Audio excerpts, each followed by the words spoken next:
Hey guys, it is Dan here alongside Joe, and time for Freaks and Geeks Friday. This is for episode number 7 now, called Carded and Discarded, and we're going through these week by week. So a little background on this episode. So this was brought to us as sort of a second pilot. Because NBC had aired 5 of the first 6 episodes. We know they didn't air the Kim Kelly episode. Yeah. And then went on hiatus for 2 months.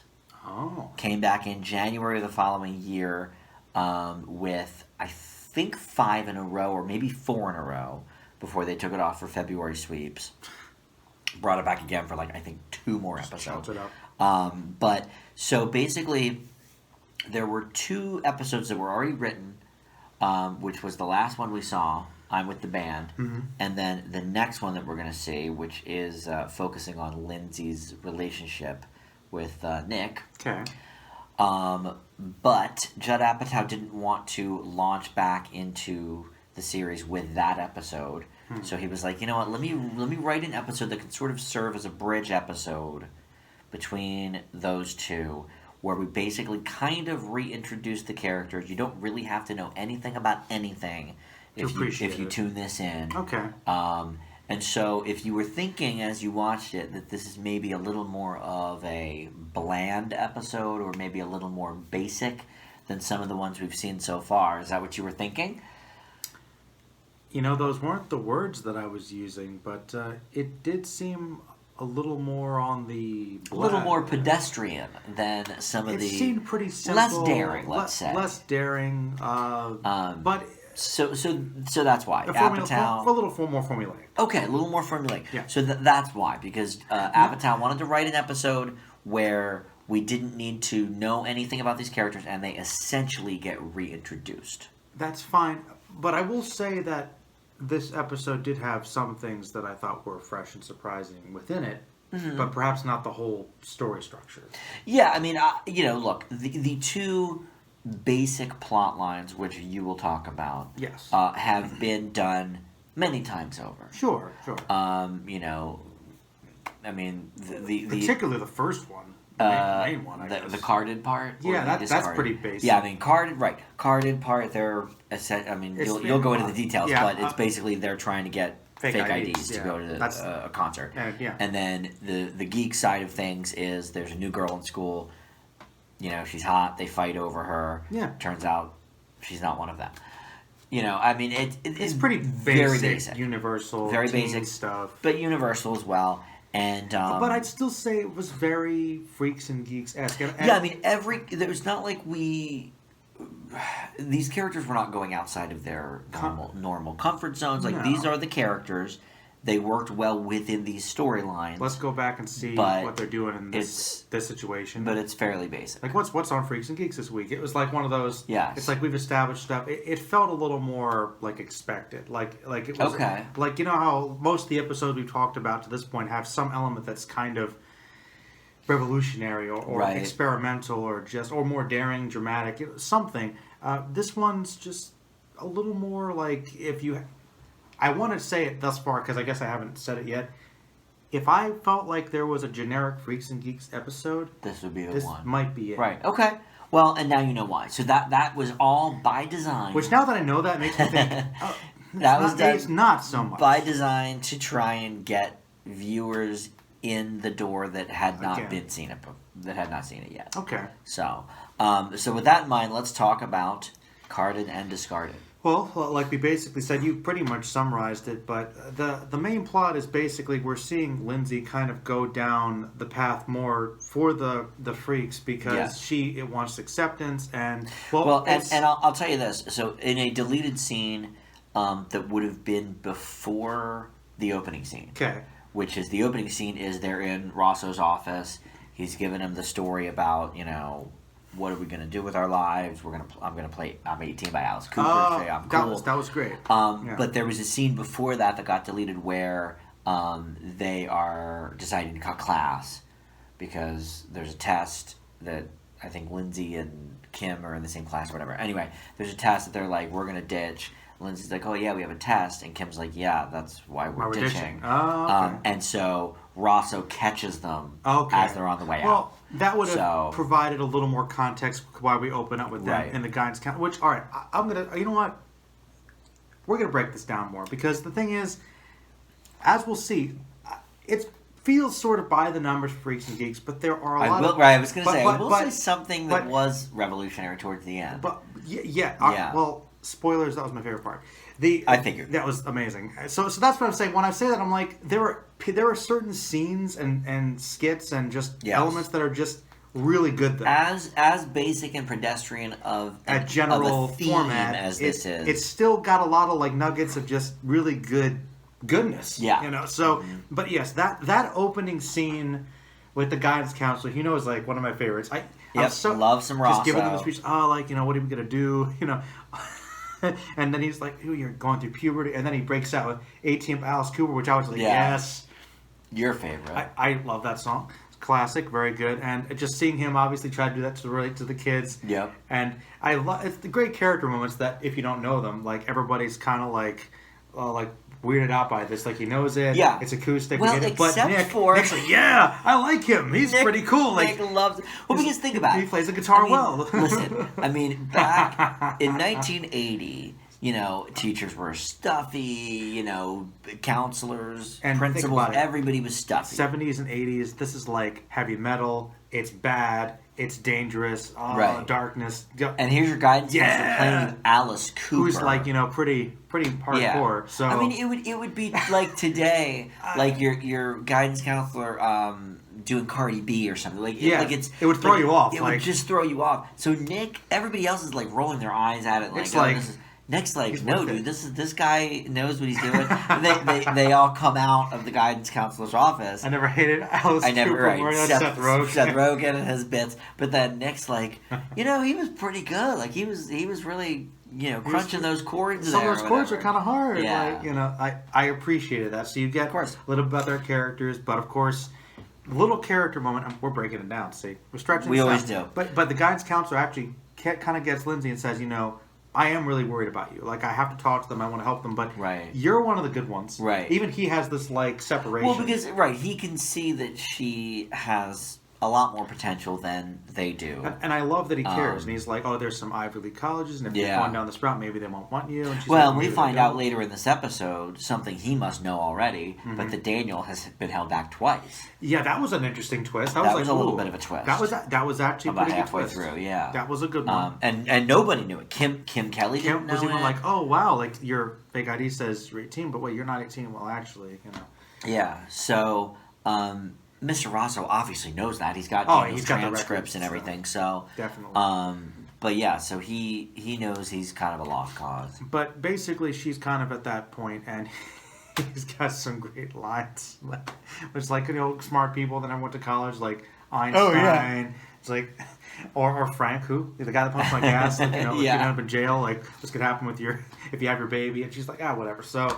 You're going to get shanked in the prison yard. Yeah, he gives her the ultimatum of basically, like, if you don't look at these college, you know, brochures. I love that guy. Some of them are in color. Some of them are in color. That was his big selling point for him. But that was really good. But basically, Lindsay, when she's sitting with her family, she actually gets something from her aunt and uncle. She gets money. Yeah, $300 for a college fund. But there's this band playing at this bar. I believe it's Feedback, what they're called. And so, like, to get in with them, you know what? I'll be cool. Let's get some fake IDs because the card has. Yeah, she learns that Kim Kelly has a fake ID already, and so does Daniel, but his is apparently awful. And nobody else has any. Right. So she's like, you know what? I'll take care of this, and I will use this money that was supposed to be from my college to get his fake IDs. Now it's just like. Now, talk about a turning point. Like, she's like that. Now she's her priority paying for illegal things. Yeah. Which, I guess legitimate concern. But we'll get to that. But basically, as sort of like a subplot to the main plot, because it's been established that she and Nick kissed. We get to see the different sides when they're walking. She's talking to Kim like, "You guys going out there? Oh, not really. We kissed once. Not really sure."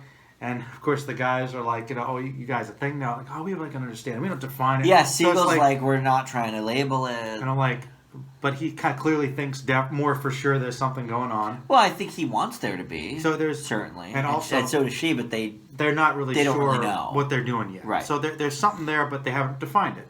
Right. Which leads to something kind of cool, I think, later. But it has probably one of my favorite lines in the episode. Okay. Comes from Seth Rogen, because they always do. He's like, oh, you don't understand. Like, we have an understanding. It's like, well, I'm glad you have an understanding, because I don't understand anything you say. I have no idea what you're talking about.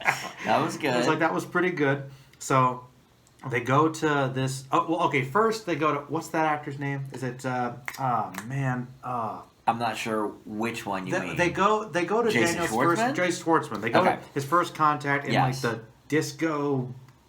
It's like a disco retail costume store. I think it's clothing a clothing store. I store. don't think it's a costume store, but it looked like a costume. To you, yes, it looks like a costume store. But back in I guess a disco, 1980, I disco think it was just regular clothes.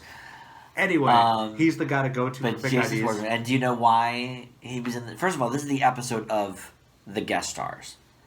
I guess so. You had at least, I would say, 3 guest stars. But so the reason he's in this episode is because Judd Apatow had just watched Rushmore and was like, "Oh my God, I got to get this kid for an episode," and so that's how that happened. But he was funny. He's the guy that gives them fake IDs, but they're terrible. They're all horrible. Because he just gets them from Canada, but they're like from, I guess, a Vietnamese group of people. So they clearly are just Asian people with their IDs, and it doesn't look anything like it. So everybody on those IDs is crew members of Freaks and Geeks. Okay. And did you like the line where he said specifically to Seth Rogen, "I'm sorry that nobody in Canada looks like you." And he's of course Canadian, which was a good Schwarzenegger thing. Wink to the audience. Brown eyes, brown hair. They all had the same features. The same features, and they all messed up. So they kind of managed to get most of their money back, except for Seth Rogen's like, I can pull it off. Yeah, he's like, whatever. Sure, I'll be Jesus. I'll be Jesus, I guess. So that was good. Then they go to this other gentleman. Is he another one of the guest stars? Yes. Because I recognized him, but I didn't know who he was. Okay, so he was the brother on the TV show Grounded for Life, if you've ever seen that. He was a professor on Community. I don't know how much recurring he was. Professor Professorson on Community. Yeah. And he shows up a lot. I think he had another regular series role in like a drama show not long ago. But he's Kevin Corrigan is the name of the actor, but he's the cousin of he's the cousin of Millie. Millie, and did some jail time, and so Lindsay's trying to get the connection. She's like, "Well, you know where he lives. You can go find him. So I'm not going to be a part of it." They track him down. They go to his house with his chickens. Yeah, and which, by the way, a lot of his lines were improv because he couldn't remember the script. I liked them though. It's like because it made him seem very off and kind of nervous and weird. Just an interesting character. Very eccentric. Like, don't mess with the rooster. It's dangerous. You'll get bit. Yeah. People come in one at a time. All right. I think that was actually one of my favorite parts because just the concept of seeing like a fake ID made I never got. How about his setup? That's what I'm saying. Like, just this guy was hardcore. He has like the giant camera and this giant laminated Ohio, license plate he could take a picture of with the cutout of the person standing back. I was like, that's clever. Ingenious. Yeah, very clever. That was very cool. So I liked that. His setup was good. Daniel really liked it. Because he was impressed. like, you could tell the wheels were sort of working in Daniel's mind to maybe I could do that. This could be this doesn't look that hard. Something I could do for people. Right. That's a legitimate way. But then he starts hitting on Lindsay. But that was the next part. Is like he starts hitting on Lindsay, and she's like, no, but to get out of it. She says, actually, well, Nick first says, okay, actually, don't hit on her. She's my girlfriend. Yeah, Nick kind of steps almost in first. Face. Yeah. But he doesn't believe that. Because he can tell, like, something's off, like, because she's not acting like it. So he continues, and she's, no, like, it's true, She's such a bad liar. That he knew that they weren't really together. Which is why he charges them more. Right. So he still didn't really buy it. But the thing is, they still stuck with it anyway. Yeah. So which kind of, I think, maybe solidified things a little more. Because they kind of like each other. They do. And now they're like, the situation, you know what? He tried to bail me out and this guy's being creepy. And and I was that line, you broke my rule of not coming in one at a time. Oh, yeah. That could have been, like, iffy. So I'm glad Nick instinctively still went in there with her. Yeah. Which I think was a good move. See, Nick's a good guy. He's a good guy.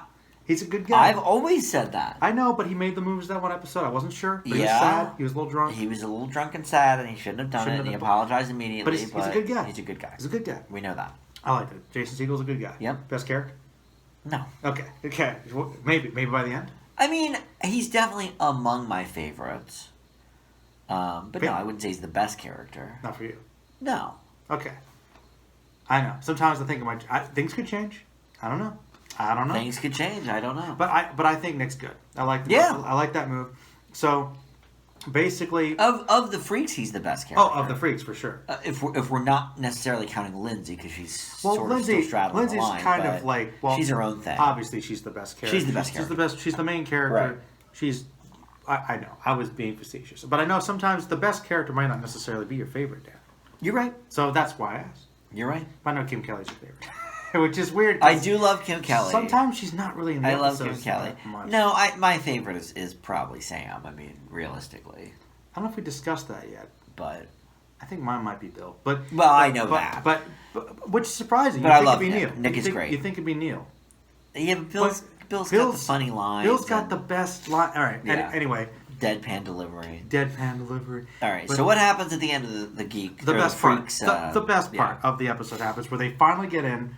It's great because, everybody kind of rocks it, and Daniel remembers his sign now. Yeah. Being a Sagittarius. Which I thought was really interesting how they caught him last time. Nobody's ever asked for that. That's good. People know signs. That was cool. But it was interesting because Lindsay walks up, and the guy just lets her in because she's a pretty girl. And it's the stereotypical thing. She's so, defeated. Because she went so hard and went to this big risk to be cool. And she could have, saved money and everything. So Spent all this money on the IDs, and it was irrelevant. But they get in the club. They're having their beers. They're having a good time. They made it. Yeah. They're together. This is awesome.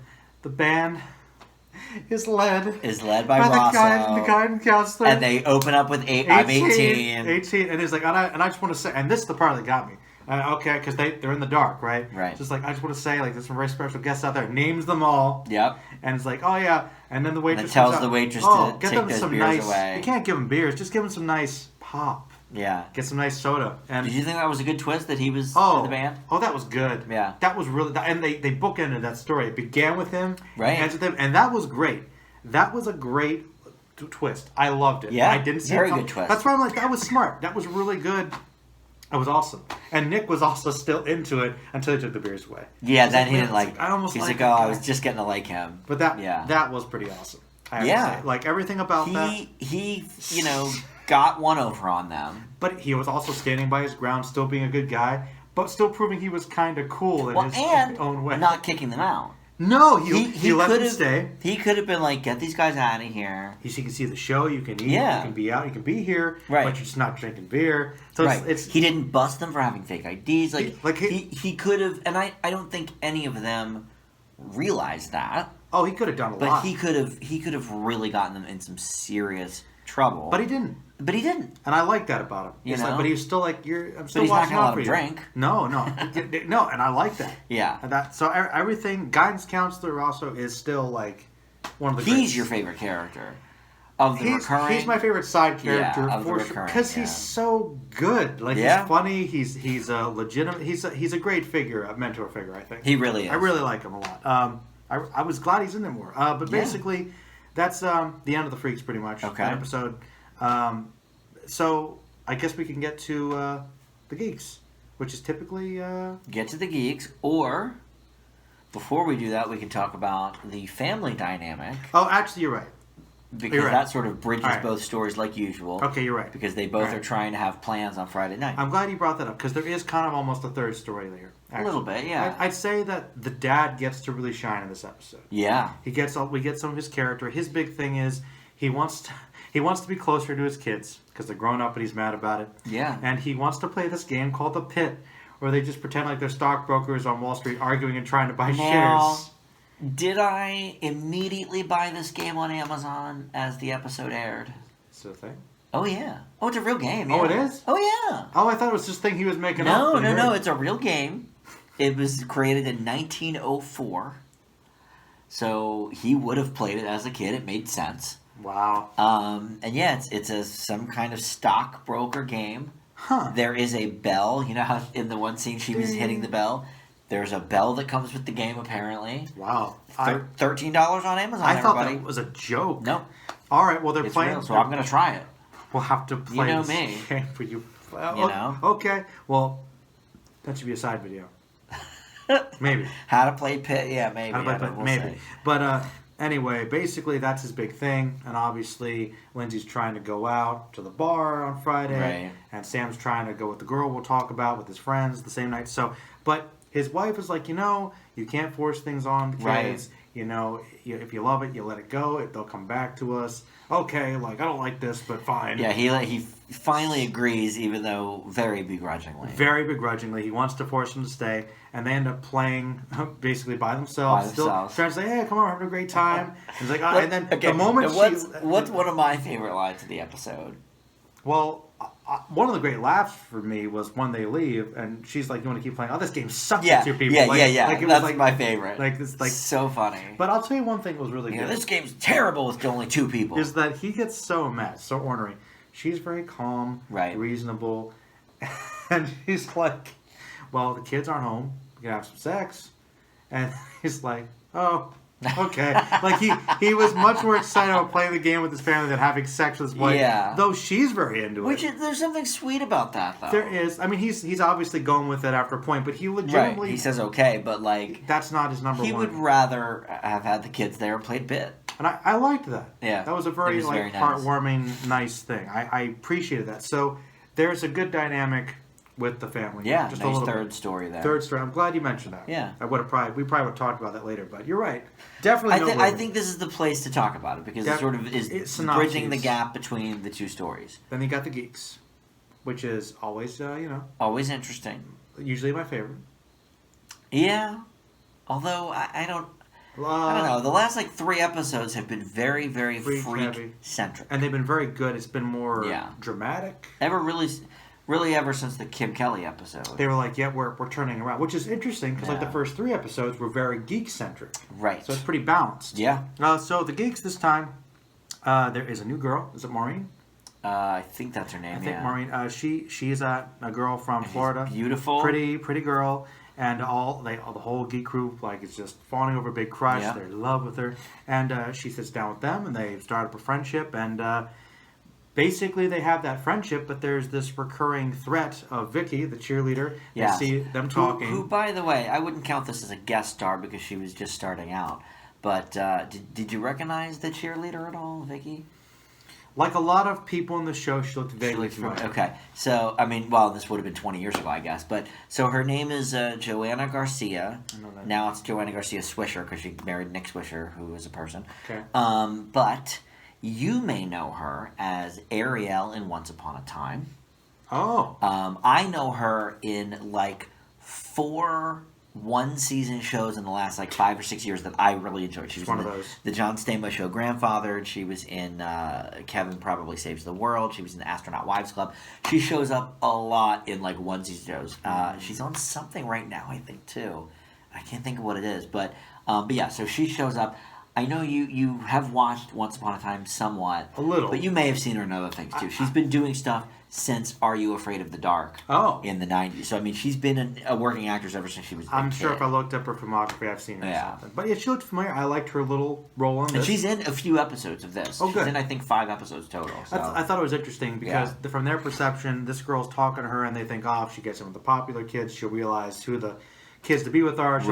She'll realize the hierarchy of the school. Well, the hierarchy, and then she'll get comfortable and leave them. And they are all, of course, there's that. So they're trying to constantly distract her and figure out a way to kind of keep her. Right. And at the same time, amongst themselves, they're all kind of like, well, which one does she like the most? Well, clearly, then I should decide to get her. Determining who should be with her and who will get her, which is they just think that she can just be gotten. One of the most classic, teenage boy the woman things. is kind of a it's all right. Here's a real object, thing. And we get to decide which one of us she's going to be with. This is I don't want to get too off from this, but I think this is a real thing. Oh, I think it's real too. But it's not just that. See, most things in this show, very real, very believable. Once again, relatable.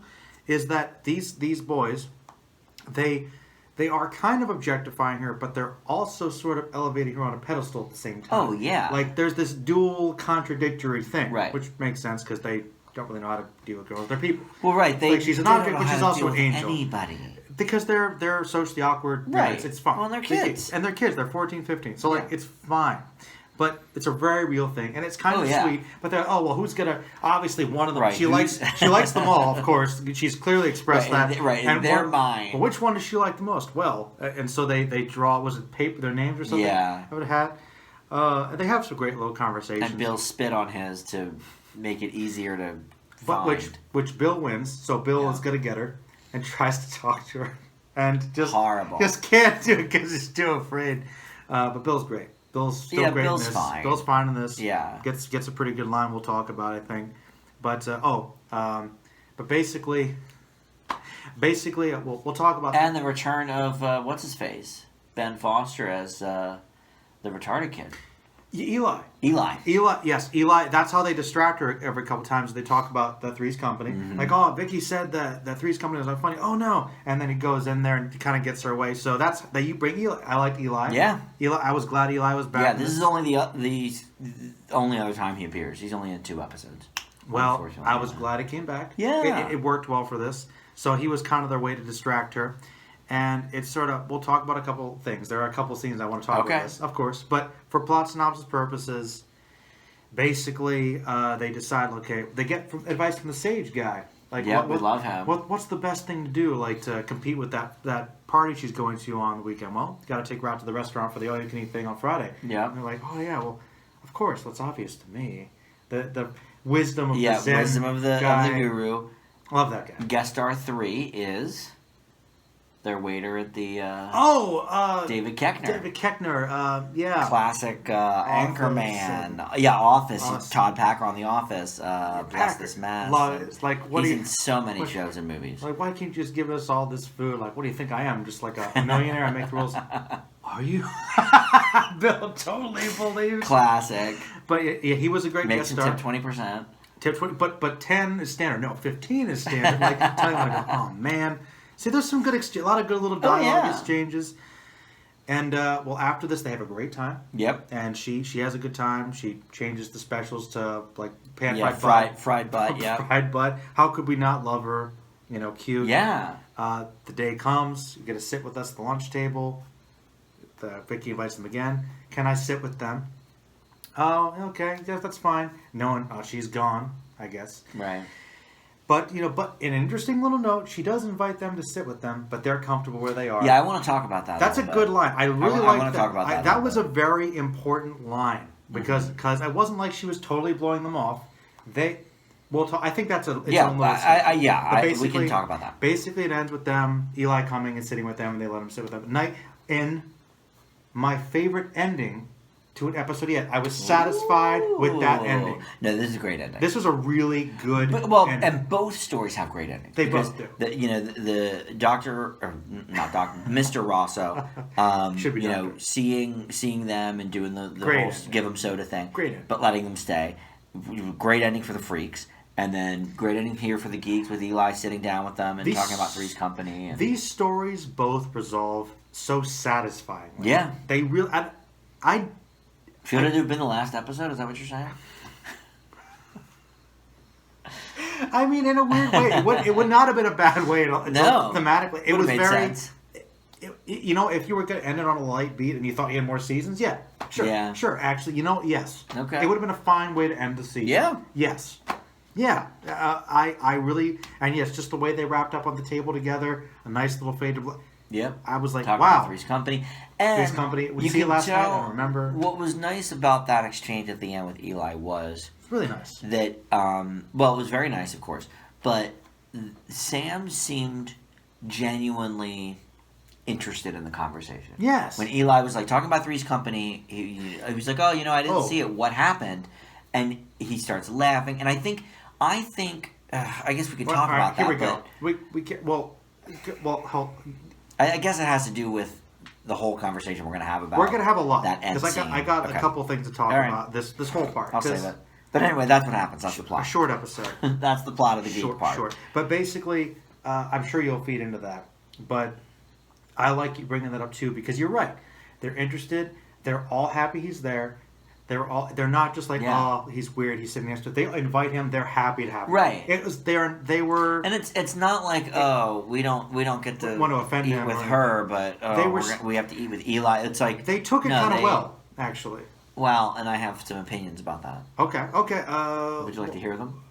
Is there something else you want to talk about? You think it's going to be big? The only other thing I want to say is about the music of this episode. There was some good music. There was some good music, and for the first time, other than really the Alice Cooper song, for the first time there wasn't any like hard rock music. Usually it's Van Halen, it's more like Led Zeppelin, disco and Billy Joel. Yeah. There's maybe one disco song, but yeah, Billy Joel was the main soundtrack of this show. Mm-hmm. And the reason that's important is because he does not, at least at that time, lend his songs out to just anybody. Mm-hmm. And 2 of the 3 Billy Joel songs they used were never licensed for any show previously. Wow. But Judd Apatow is from Long Island. Mm-hmm. It's where Billy Joel is just, God among gods. Mm-hmm. So I guess, I don't know, he contacted him or whatever, and he said, sure, Sweet. you can use my songs. And, so that's how they got that. Because Sweet you don't... Other than the old Tom Hanks show, Bosom Buddies had Billy Joel's My Life as the theme song. Mm-hmm. But other than that, you really don't hear Billy Joel music in a lot of shows. Movies sometimes. Does he not give it out Yeah. easily? I think he, has pretty good creative control over, who gets his songs and for what purpose. Huh. Because think about all the great songs he has that could lend themselves to, whatever. And you don't really hear them that often. I guess you're right. That is true, actually. Yeah. That is very true. So that's interesting. Yeah. So it was sort of nice that we had a less, I don't know, aggressive, I guess, soundtrack. Well, like I love Van Halen. I love, but he's talking to the wrong guy here. To you, you know me, like the hard rock and the metal stuff from like the 70s. Well, no, look, and that's fine. I like it too. But you're right. It is nice... Look, I love Led Zeppelin. I love Van Halen for sure. Yeah. But nice change of pace. I think it was a nice change of pace because didn't bother me. This is a slightly different tone. Well, story basically. That we're telling. It's kind of it doesn't require that much aggressive feelings, I guess. Yeah, that's true. Or high energy. Right. Okay, so there's a lot of stuff to talk about, of course. Yeah. What are you thinking? What would you like to tackle first? Well, I mean, that end scene, mm-hmm. I think, is a very important one. Yeah. For the geeks. Yeah. I think there's a lot of emotions coming up that maybe are deeper than the surface. Sure. So I'd certainly like to talk about that. Do you want to talk about anything before that final scene? Do you think it's the big thing to talk about, or do you think there's other things? I actually do. Yeah. Okay. You think that's the big thing? All right. Well, then let's get some other stuff out of the way. First of all, I'm going to get my little things where I talk about the scenes I like. Okay. First of all, where they take her out to show the rockets, and Bill has the biggest rocket. And Neil's like, "Oh, why is your rocket so big?" There's like, "Oh, I didn't notice." Afterwards, like, "What do you mean?" And I want me to cut it in half. And then when she talks, and then to she him, compliments him. Like, I didn't know it was so big. Clearly phallic. I've got the biggest rocket. Very phallic. Loved it. That was great. Okay. Neil has a great. Not too on the nose. Not really. Okay. I guess it is, but it didn't bother me. Okay. Because I don't think Bill did it consciously. Oh, I do. I think he did it to be a D. to show his dominance. Right? You know what? It's classic. Absolutely. What's even better about it, though, is he has the biggest rocket, but it doesn't get too far. Right. It doesn't last too long. Yeah. So that was pretty great. Right. His face was great. I think he has a great line about love, which I totally relate to. Okay. Where he's like, you could fart in front of her. Why would you do that? You can't fart in front of her. Yeah. Well, if you can't do that, what's love? And I'm like, well, that's very true. So when he wins the... it fits. When they draw his name... Because they didn't get it. No. Sam's like, oh, great, now you can go fart with her all you want. But he's got a point. Bill's wise. He is. Sure. Bill's great. That's a good line. Also, Neil, poor Neil, does have one good sci-fi reference I appreciate it when they talk about going to popular kids. It's like Invasion of the Pod. And he does the classic Donald Sutherland Pod people, from the 70s version, which would have come out a couple years before this episode. Yeah, they would have seen that. So that was good. Yeah, that's pretty much it for that. Three's Company bit was funny. Yeah, I guess in terms of little things I want to mention. Oh, I know Maureen. Oh, really? Yeah, I thought. How? She's another guest star. Okay, from? Well, apparently. Well, wait, was she famous at the time? No. This Is literally, wouldn't count her as a guest star at that point. But this is one of her first roles. Okay. It was weird because I'm like, wait a minute, I don't know this person, but I do know this person. I didn't know her. Why do I know this person? And she looks very familiar. Look her up. As you know, Honey Lemon and I have been watching The Vampire Diaries.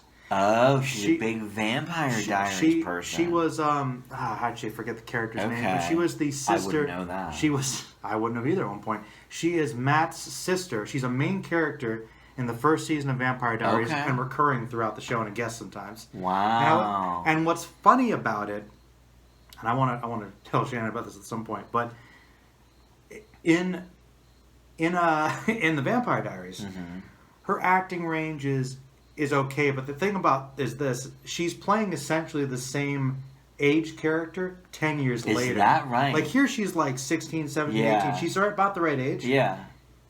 10 years later she's still playing the same thing. Well, that does happen. But her acting was much better in this one.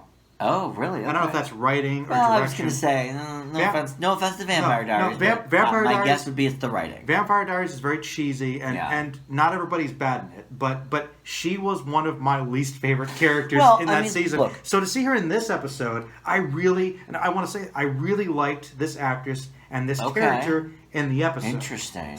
But she stinks on the diaries. All I'm saying is whoever directed her episodes and wrote it is probably not Judd Apatow's level of writing and directing. Right. This is what happens. I liked her. I really liked her. When you have a pro writer / director. And this is a gal that we had never seen before. This is one of her first roles. But I mean, in the show, we've never seen her before. No. But instantly... She's likable. Instantly we know her character. Yeah. The writing of this is, whether we like her or don't like her, doesn't matter. But the writing is so sharp that we know this character within the end of the first scene she's in. She's there. And also, whether we like her or not like her does kind of matter in context to when you're watching. No, I understand that, but I'm saying you mean like for her characterization. So like right away we know her. Yes, so I'm talking about the writing only. At this point. Like I don't care about whether she's good or bad in the episode. Sure, I'm just saying for because you're saying she's on the Vampire Diaries. Her acting stinks. The writing on this is so good that you know these characters immediately after one or two scenes, and that's why they could relaunch this as sort of a second pilot because they don't need to. The characters we already know, but even if you had never seen this show before, you could put this episode on and know everybody's personality by the end of the first scene that they're in.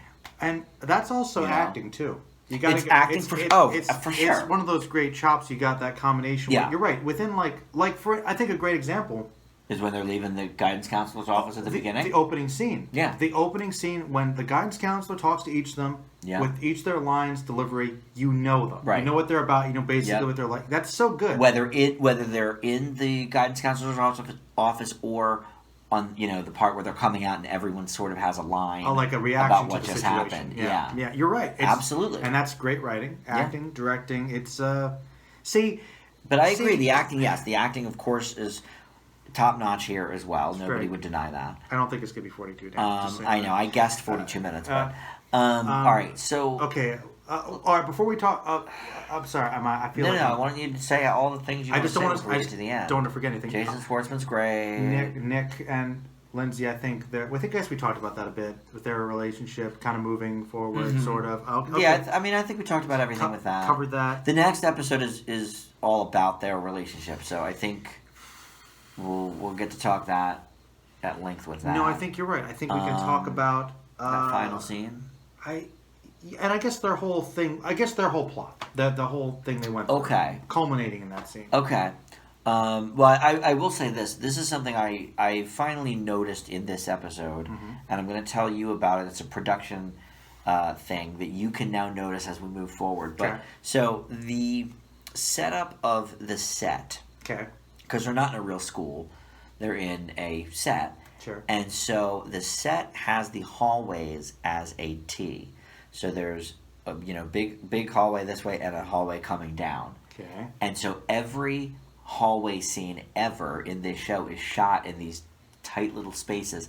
And this episode, because of the Geeks plot, had a lot of hallway scenes. And I noticed, they've been talking about it on the commentary track for several episodes, but I was like, they're doing a good job with like the angles and hiding stuff. it. But it really, like this episode, it really stuck out to me. Huh. So look at that. But they do a really good job of like covering every last inch of that. Putting up different posters so that it looks like a different hallway. You know what? But what really stuck out to me the most is the hallway where Sam's locker is, where he got in that fight with Rashida Jones a couple episodes ago. That strip of locker shows up a lot. Well, it's his locker, right? It is his locker, but they're not always at his locker. They're not always at his locker. Well, you see, Dan, but when they make a show, they usually have to kind of do everything in a limited area. Yeah. I mean. No, it's you change. They commented on it a lot in the commentary, which I never would have noticed. I mean, I've seen this show so many times. So I guess they've got the hallway.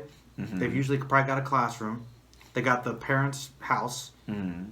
Yeah, there's quite a few sets because you've got a couple of locations, offices, a couple outside ones. You've got the guidance counselor's office. Courtyard? You've got the courtyard. I think there's 2 different smoking courtyards because you've got the one that they're at sometimes like out the front of the school kind of. Yeah, and then there's one at the front of the school, and then So there's 2 of those, and then a few different houses. Yeah. But yeah, in terms of, and I think they have 2 or 3 classrooms because they have like a chemistry classroom in the one. So yeah, they might have a few different classrooms, Sets. but yeah, it's to me like they're joking about it on the commentary, like there's that old hallway again. But as a viewer, I didn't notice until they kept pointing it out, and then this episode I was like, oh man, yeah, they are using that a lot. But I think they're very creative with not making it seem like that. The same. Well, you gotta be, right? You gotta be. No, that's cool.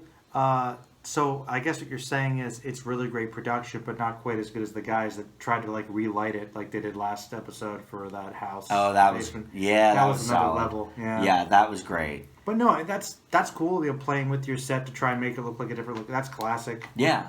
And it makes me want to.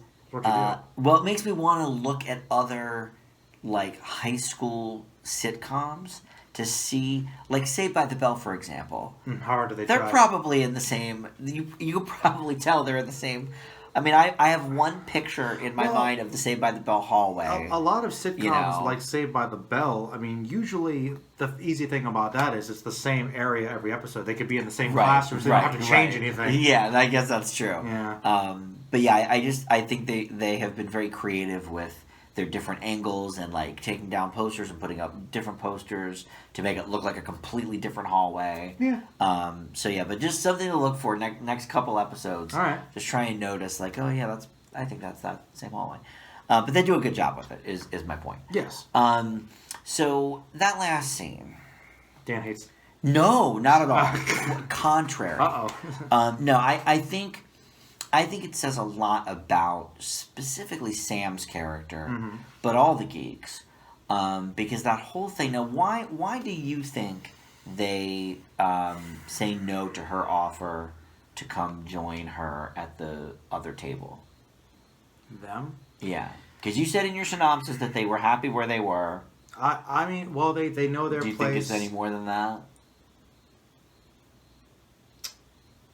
From my reading. Yeah. Okay. I think so. Because I think that they... Granted, I don't know how the rest of the show goes.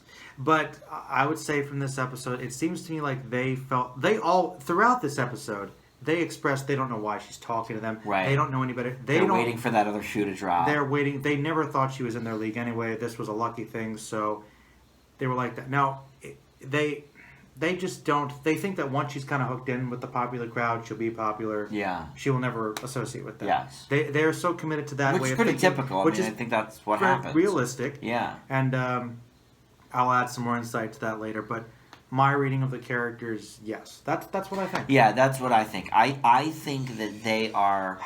that they don't see any kind of world where they would be welcome at the cool table. And she doesn't realize that because she's so nice that she's going between the worlds. And I think in their mind, they're like, well, this was a good run, but it's over now. We don't want to embarrass ourselves by going over there, being made fun of or whatever. And that's why when Eli comes up, I think to Sam it is a huge relief. Because I think Sam specifically, like Bill didn't care because he won the contest. Yeah. And Sam is, Neil is Neil, so he always has confidence and whatever. He could find another girl. Yeah. He's cool, but I think for Sam this was he didn't really get any. He didn't get the best of it. No, and he blew off. Did you get when he blew off Cindy in the hallway? Oh yeah. She said hi to him. Yeah. And he was like, "Oh yeah, hi Cindy." Oh, that's right. He has that comment about like, "Don't you like Cindy?" But she's nice. She talks. Cindy's scary. Like he's unsure about Cindy. So. Yeah. Because he likes her too much. Right, which is his whole character. So when this girl said, hey, like, I'm going to go sit with this other table, I think when Eli came and sat down with him and was telling him about Three's Company, I think it was this big relief. I don't have to worry about it now. Right. Like, okay, this is the status quo. This is what I understand, you know, as normal. And I don't have to sweat this. All right, and I can relate. All right? Yeah. As a self-confidence thing. Me too, man. Like, you even if you have that kind of opportunity to meet a girl or a guy or whatever you might like, and you think they're too good for you and you're not quite getting it, even though you're disappointed, if it kind of works its way out that you don't have to deal with it anymore, you're like, well... It's almost a relief. It's like, I don't have to stress about it anymore. Right. Which, as a teenager, it's like, I can totally relate. It's mixed. Like, I'm sad about it, but in a weird way, at least I can go back to what I know. Right, and that's the feel thing. Safe. It's this comfort level that I think he's expressing here. That we've all been there, where it's like if something were to happen with this person, I would then have to think about, okay, now what's my next 50 moves to keep this person or to make this person happy. But that also is like speaking to their way they're viewing it. They think that they have to like almost trick her into liking them, right? Not really be themselves and know her, and that's the level they're at. Yeah, so it's very believable. And like when she says, "I really do like that line," where she's like, "Come sit with me." She does genuinely like them. Yeah, I really like that part. But for them to do that would take a lot of courage they would probably never do. Right. But besides, also, as a minor aside, I think they totally could have. But that table is so small and full of other people, they couldn't really sit with them. Maybe that's so true. I was kind of like, that would be an awkward shift of like, can we sit there? What do you mean? Yeah. All right, another side thing. Okay. Because I honestly don't know. They have this whole idea that the popular kids, the jocks, the teenagers they're different. Maybe they are. But the Vicky character didn't seem like she was particularly mean, even to them in the few moments that she like kind of sort of saw them. Yeah. So it was like I didn't know if like they were bullies or anything necessarily. No, and I don't think she's a bully. No. And I don't think that the cheerleader, like the Joanna Garcia character, I don't think she's a bully either. Like Rashida Jones is the bully. Yeah.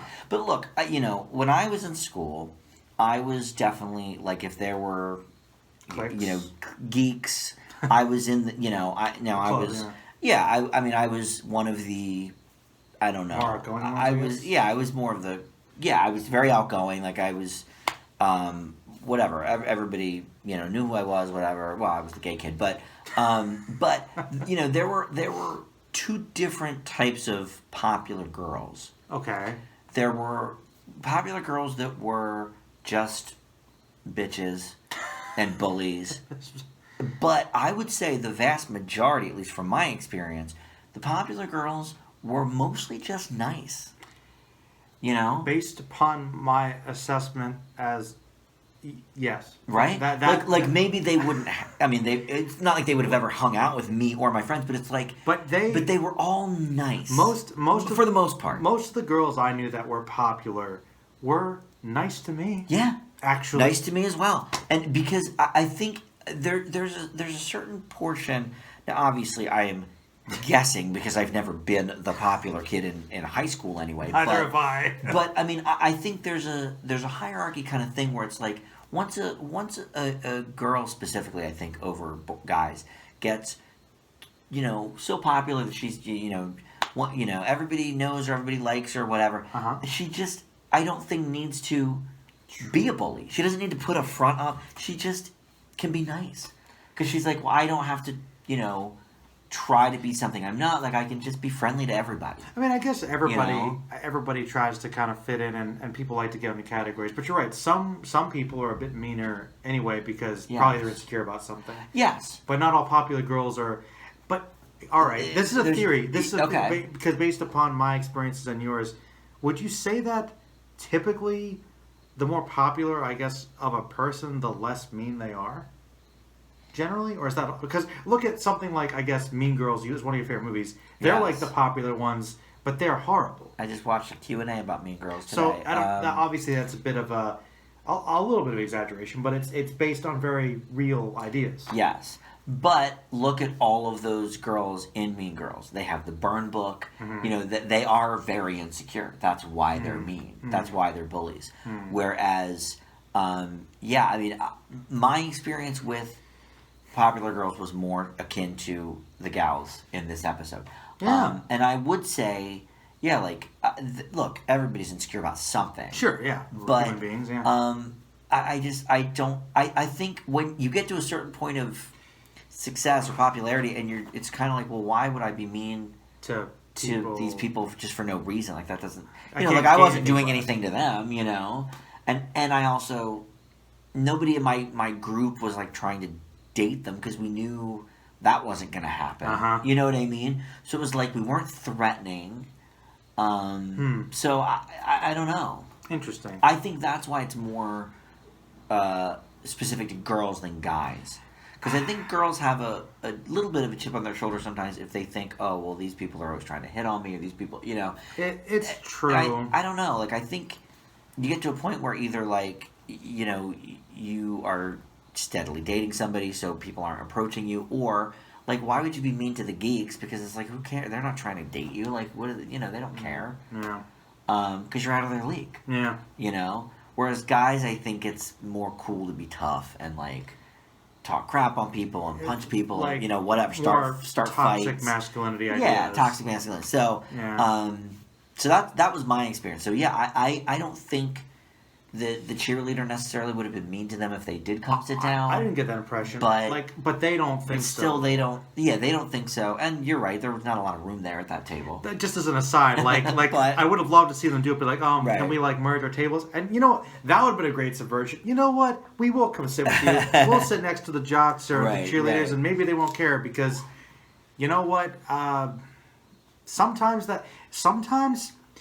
you share lunch table spaces. Sure. Because I remember for a couple of years, we sat next to a group of girls and that was just where we all sat, and it was just kind of the way it was. They didn't care. Lunchrooms are crowded. So, sometimes we dealt with it, and if you didn't care, you didn't care. Like, I just feel like people mostly just stay with their friends, and don't worry about what other people are doing. Yeah, you stay, wherever you're sitting, you're in your. Well, look, it wasn't just the cheerleader that she would have been sitting with. There were guys at that table too. So yeah, I think that was also an issue. They might have picked on them. They might have picked on them, and I just think it's a comfort thing. It is for them. They didn't think they thought they were done. This is it. And after trying all week, like, oh my God, we got to take her to this restaurant.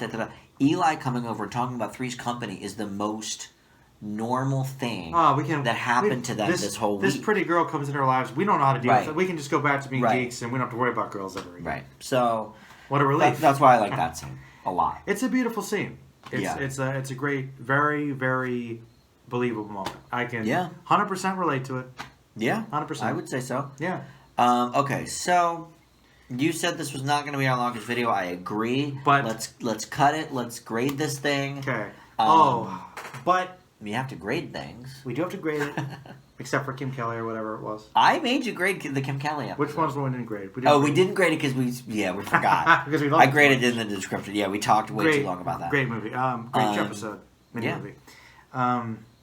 Well, most generic Freaks and Geeks, but with so much good stuff in it. Does a B plus sound too low? No, B plus was where I was going with Okay. it, because which is what we gave the last episode too. Yes, because it is really, like we said, the most. If there's a By the generic, numbers. like by the numbers, generic. But of It's course, still it's Freaks and Geeks, and they did yeah. many interesting things with it. The Rosso thing at the end was just great, and I do agree with you. I think, other than perhaps the pilot, which I think the pilot ended a little too cheery for what this show is, because they didn't know at the time what the show would be. Other than the pilot, whose ending I liked, this is the best, the most satisfying ending For the story. for any of the episodes. I was like, wow, this ended, and I felt good about it. Yeah. It worked. I was like, that's Yeah. fine. I don't feel like it cut 2 So seconds earlier. Like, right. So I think we fine. got to give it some points for that. That was good. But I think B plus is fine. I don't think it deserves more than that, because I think it is Pretty. The themes we're seeing are a bit generic. A little bit. But they're still done really well. They're still done great, and that's why it ain't a C. Yeah, or a D know? minus or something. Yeah, D minus, which I don't give. But yeah, I think B plus is fine for this episode. Yeah, for different reasons than the last one, though. Once again, not all You know? grades are the same. Right. You're right. But So. yes, I totally agree. Good. B plus. Yeah. Very good episode. All right, so that will do it. We'll be back next Friday. Oh, by the way, this will be the first video I've put up since hitting 500 subscribers. So we're going to have some special things coming up for the 500th subscriber. Also, Do it. I want to get a cool background picture on my thing. So if anybody does that, knows how to do that, please get in touch with me. I would love to have you help me out with that. Man, that's it. So thanks for watching, and we'll see you next time. Bye.